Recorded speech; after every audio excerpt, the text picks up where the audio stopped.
So as I mentioned, I was at a singing conference last weekend where we learned a bunch of songs in 2 days to take back to our congregations and communities, many of which we're using today and will be for the next year till we go back again.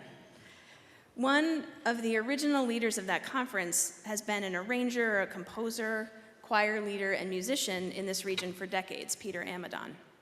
He's also led hospice choirs and taught others how to do the same.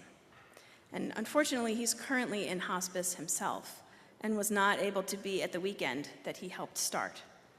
So many people in that room had sung with him for decades, and there was a lot of grief and grieving and also wonderful celebration of his work and life.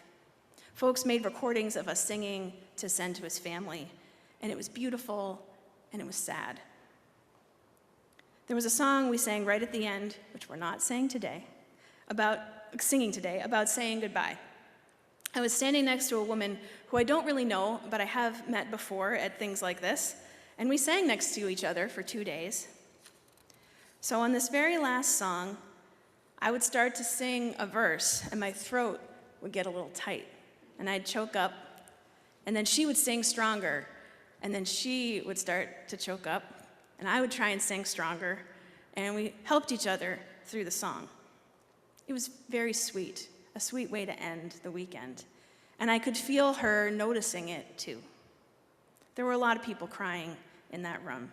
It was tender, and it was a place where light shone into broken places. I've been thinking a lot recently about cracks and light and imperfection and brokenness, about holding multiple feelings at the same time, grief and joy and gratitude. Humans are complicated, and we can manage a lot of feelings at the same time. Oddly, I've also been thinking about fascism and dictatorial regimes. In totalitarian regimes, those in power often demand that others describe them and their decisions as perfect, in a thin-skinned emperor has no clothes kind of way. It's a kind of orthodoxy that has also plagued religious traditions as well, that texts and decisions, policy or practice cannot be questioned or changed, because that would allow that something in the system might be imperfect or might need changing. It allows that one understanding of God and the universe might not be correct. This kind of orthodoxy, leadership, and thinking makes for a weaker system because it is inflexible, and by its nature forces people to work around it to get what they need, from heretics meeting in secret to the French Resistance. Things fall apart and break all the time. Humans are imperfect. Sorry to break it to you. Our world is imperfect, and we are all connected in navigating it together. And to pretend otherwise is kidding ourselves. But that causes the cognitive dissonance that can break orthodoxy. When a religious tradition states that all those who are righteous will be blessed by God, and then folks who do good in the world suffer, because we all suffer and experience loss, then what do people do with that? They are left trying to make sense of something that doesn't make sense. In this imperfect world, we find beauty and joy and compassion and bravery, and learn new things about the world and each other and ourselves. We have the ability to hold different ideas at the same time. And an important thing that we can do for ourselves and others is to name and honor our imperfection. Honor the cracks that let the light in. Honor the cracks that help us break free. Honor the ways we may let go of that which no longer serves us.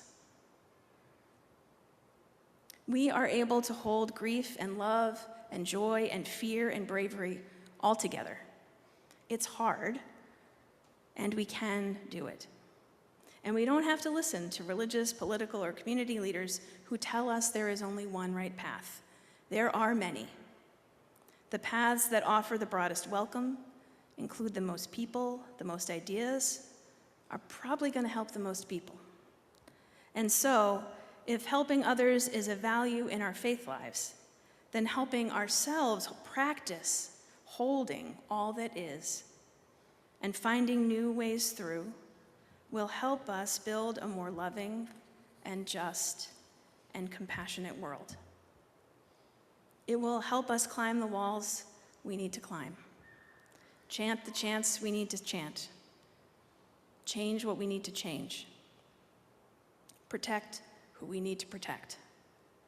We have a profound call to protect the vulnerable, and through that, honor and repair our humanity and the world.